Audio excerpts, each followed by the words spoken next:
ITI study centre में आप सभी का स्वागत है। नमस्कार, मेरा नाम अवधेश है। हम लोग इस वीडियो में क्लच एंड टाइप्स यानी कि क्लच और उसके प्रकार के बारे में अध्ययन करेंगे। आइए वीडियो शुरू करते हैं। तो यहाँ पे चित्र में सबसे पहले आप देख सकते हैं कि क्लच कैसे इंगेज और डिसंगेज हो रहा है। जब हम लोग क्लच पैडल को दबाते हैं तो यह डिसंगेज हो जाता है और जब क्लच पैडल को छोड़ते हैं तो यह इंगेज हो जाता है। क्लच एक मैकेनिकल डिवाइस है जो ड्राइविंग शाफ्ट और ड्रिवन शाफ्ट के बीच में हो रहे पावर ट्रांसमिशन यानी कि शक्ति के संचरण को कनेक्ट और डिसकनेक्ट करती है, यानी कि स्थापित करती है और हटाती है।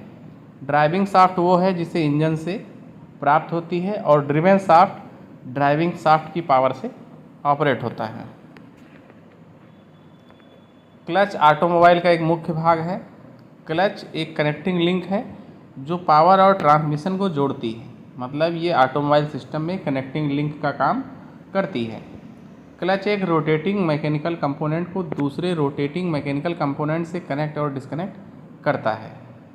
क्लच टॉर्क को इंजन से ट्रांसमिशन तक संचारित करता है। क्लच इंजन और गियर बॉक्स के बीच में लगा रहता है। क्लच कैसे काम करता है? तो जो हमारा फ्रिक्शन क्लच होता है उसमें मुख्यतः 3 कंपोनेंट्स होते हैं, फ्लाई व्हील, क्लच और प्रेशर प्लेट। ये हमारा यहाँ चित्र में देख सकते हैं, ये हमारा फ्लाई व्हील है, ये हमारा क्लच प्लेट है और ये हमारा पीछे का भाग ये प्रेशर प्लेट है। क्लच प्लेट के दोनों साइड, यहाँ पे क्लच प्लेट में देख सकते हैं दोनों साइड ऐसा मटेरियल लगा होता है जिस पे आसानी से घर्षण हो सके। एक तरफ फ्लाई व्हील और दूसरी साइड इसके जो है प्रेशर प्लेट होती है। लीवर को इस तरह जोड़ा जाता है कि जब हम क्लच पैडल को दबाते हैं तो थ्रस्ट बियरिंग आगे की तरफ बढ़ता है और प्रेशर प्लेट को पीछे की तरफ आती है और ये फ्लाई व्हील से दूर हो जाता है। यानी कि जब हम लोग इस पर फोर्स लगाते हैं या क्लच ऑपरेट करते हैं तो ये वाला जो भाग है जो कि हमारा ये थ्रस्ट बियरिंग और ये फोर्क से जुड़ा हुआ है, ये इसको दबा देता है जिससे ये भाग जो है पीछे हो जाता है और इंजन से हमारा गियर बॉक्स का जो कनेक्शन है वो टूट जाता है, जिससे हम आसानी से गियर को बदलते हैं। और अगर हमको शाफ्ट को फिर से जोड़ना है तो हम जो पैडल है उसको छोड़ देते हैं। इसके बाद स्प्रिंग जो जुड़ी रहती है प्रेशर प्लेट से, वो प्रेशर प्लेट को धक्का लगाती है और आगे की तरफ, जिससे शाफ्ट जो है हमारी फिर जुड़ जाती है। क्लच का प्रकार है single plate clutch. Single plate clutch में एक ही क्लच प्लेट लगी होती है यहाँ बीच में और इसी की सहायता से ट्रांसमिशन होता है।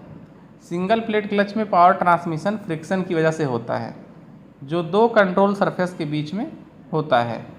सिंगल प्लेट क्लच का कोफिशिएंट ऑफ फ्रिक्शन ज़्यादा होता है। इसको हम लोग ड्राई क्लच भी कहते हैं क्योंकि इस क्लच में किसी भी प्रकार के लुब्रिकेंट यानी द्रव का प्रयोग नहीं किया जाता है। इसके बाद अगला प्रकार है मल्टी प्लेट क्लच। यहाँ पे आप देख सकते हैं, यहाँ पे 2 या 2 से अधिक प्लेटों का जो प्रयोग करते हैं उसको मल्टी प्लेट क्लच कहते हैं। यहाँ पे अंदर की साइड देख सकते हैं, यहाँ पे कई प्लेटें लगी हुई हैं, इसीलिए यह जो है मल्टी प्लेट क्लच है, यानी कि यहाँ पे कई क्लच प्लेटें लगी हुई हैं। ऑटोमोबाइल और मशीनरी में जहाँ उच्च टॉर्क आउटपुट की आवश्यकता होती है वहाँ पे हम लोग मल्टी प्लेट क्लच का प्रयोग करते हैं। अब मल्टी प्लेट क्लच में क्लच की संख्या ज़्यादा हो जाती है। मल्टी प्लेट क्लच में प्लेट्स की संख्या ज़्यादा होती है, इस वजह से इसमें घर्षण सतह भी बढ़ जाती है और ज़्यादा जो है हमें आउटपुट प्राप्त होता है। घर्षण सतहों की बढ़ी हुई संख्या टॉर्क को संचालित करने से क्लच की क्षमता को बढ़ा देता है।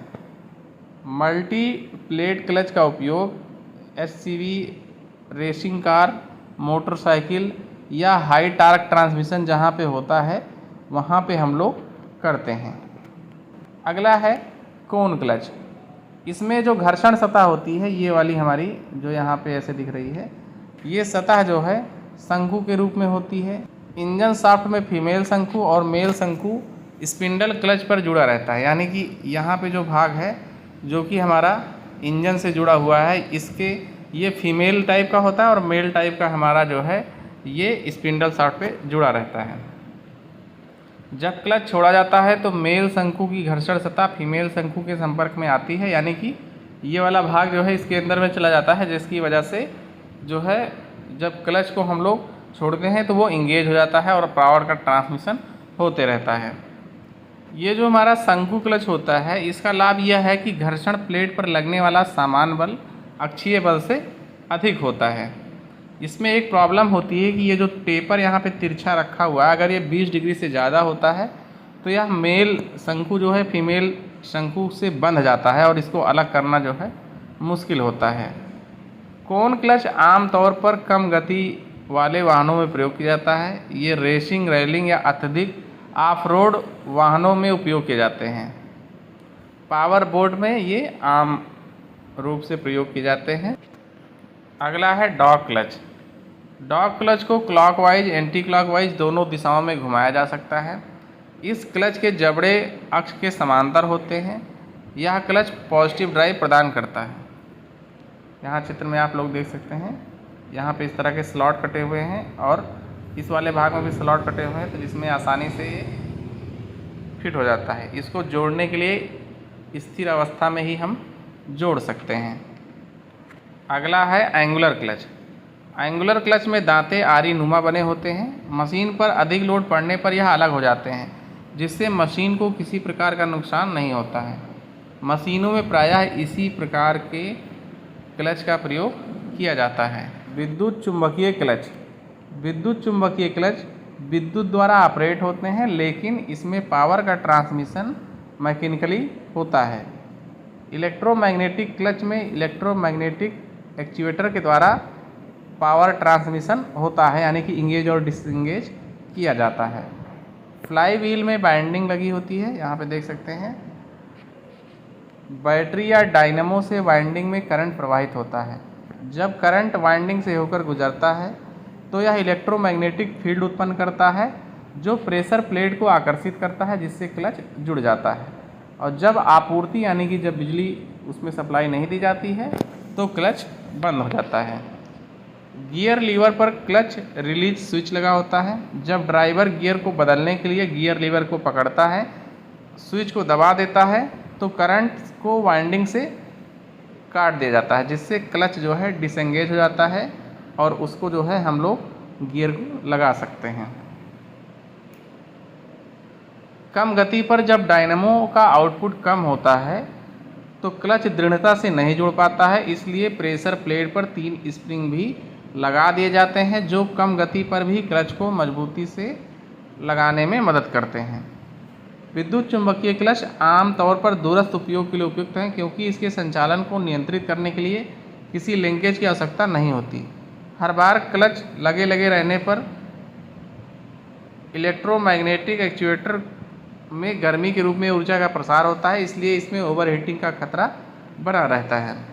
नतीजन क्लच का उच्चतम ऑपरेटिंग टेम्परेचर इलेक्ट्रोमैग्नेट के इंसुलेशन के तापमान रेटिंग द्वारा नियंत्रित होता है। Centrifugal clutch. Centrifugal clutch clutch engagement के लिए सेंट्रीफ्यूगल बल का प्रयोग इसमें किया जाता है। क्लच के संचालन के लिए क्लच पेडल की आवश्यकता नहीं होती है। इंजन की गति के आधार पर क्लच स्वचालित रूप से संचालित होता है। इंजन को बिना रुके वाहन को गियर में रोका जा सकता है। इसी प्रकार एक्सीलेटर पेडल को दबाकर वाहन को किसी भी गियर में स्टार्ट किया जा सकता है। जब क्रैंकशाफ्ट काफ़ी तेज़ी से घूमता है तो स्प्रिंग का विस्तार होता है, जिससे क्लच के शू घर्षण फेस में चिपक जाते हैं या संलग्न करते हैं। इसकी तुलना रिवर्स में ड्रम ब्रेक से की जा सकती है, यानी कि जब तेज़ी से घूमता है तो यहाँ पे जो स्प्रिंग लगे होते हैं वो उनके विस्तार होता है और वो घर्षण सतह यानी कि ये वाली जो बाहरी सतह है इससे चिपक जाते हैं, जैसा कि यहाँ चित्र में देख सकते हैं, और हमारा क्लच जो है वो इंगेज हो जाता है। जब इंजन एक निश्चित आरपीएम तक पहुँच जाता है तो क्लच सक्रिय हो जाता है। लगभग एक निरंतर परिवर्तनशील संचरण की तरह काम करता है।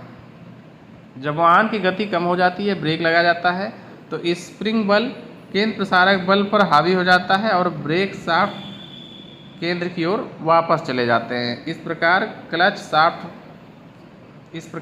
शाफ्ट की पावर ड्राइव बंद हो जाती है, यानी कि जब हम लोग ब्रेक लगाते हैं तो स्प्रिंग जो यहाँ पे फैले होते हैं वो अपने आप जो है बंद हो जाते हैं और क्लच जो है हट जाता है। कमज़ोर स्प्रिंग और भारी शू क्लच को कम गति से संलग्न करेंगे, जबकि एक मजबूत स्प्रिंग हल्के शू को उच्च गति पर संलग्न करेंगे।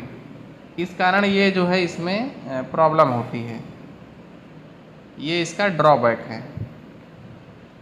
अगला है डॉग एंड स्प्लाइन क्लच।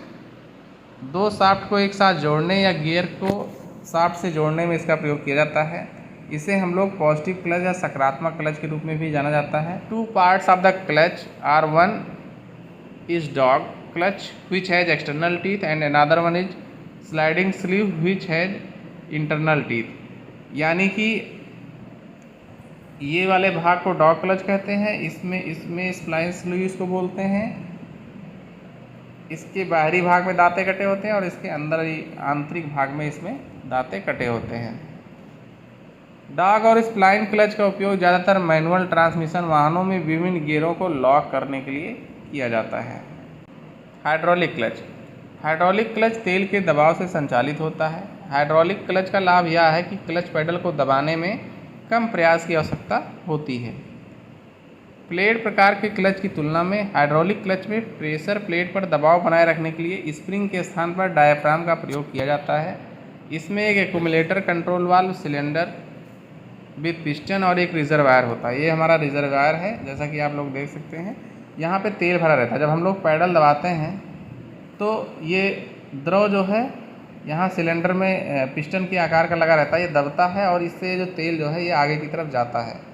फिर यहाँ पे एक और जो है सिलेंडर लगा रहता है, ये जो है डायाफ्राम पे दबाव डालता है, जिससे डायाफ्राम अंदर की तरफ जुड़ जाता है और हमारा क्लच जो है ये डिसएंगेज हो जाता है। इसी तरह जब हम लोग पैडल पर से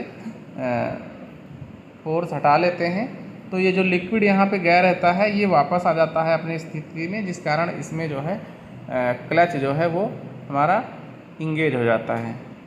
अगला है एयर क्लच। एयर क्लच में क्लच को ऑपरेट करने के लिए जैसे हाइड्रोलिक क्लच में हम लोग लिक्विड का प्रयोग करते हैं, उसी तरह एयर क्लच में हम लोग कंप्रेस्ड एयर या अन्य गैसों का प्रयोग करते हैं। इसके लिए क्या होता है, एक सिग्नल जो है सेंसर के द्वारा शिफ्टर मैकेनिज्म, यानी कि जब हम लोग क्लच को इंगेज या डिसएंगेज कर रहे हैं वहाँ से भेजा जाता है इंगेज करने के लिए, और ये सिग्नल जो है कंट्रोल यूनिट में जाता है जो कि मैग्नेटिक वाल्व असेंबली को एक्टिवेट करता है। Compressed air is rooted through the valve and the clutch is engage.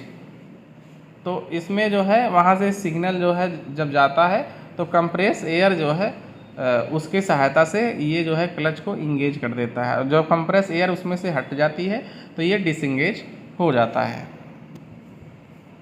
तो इस तरह हमने इस वीडियो में क्लच के बारे में जाना। इस तरह की अन्य वीडियो देखने के लिए हमारा चैनल सब्सक्राइब कीजिए। धन्यवाद।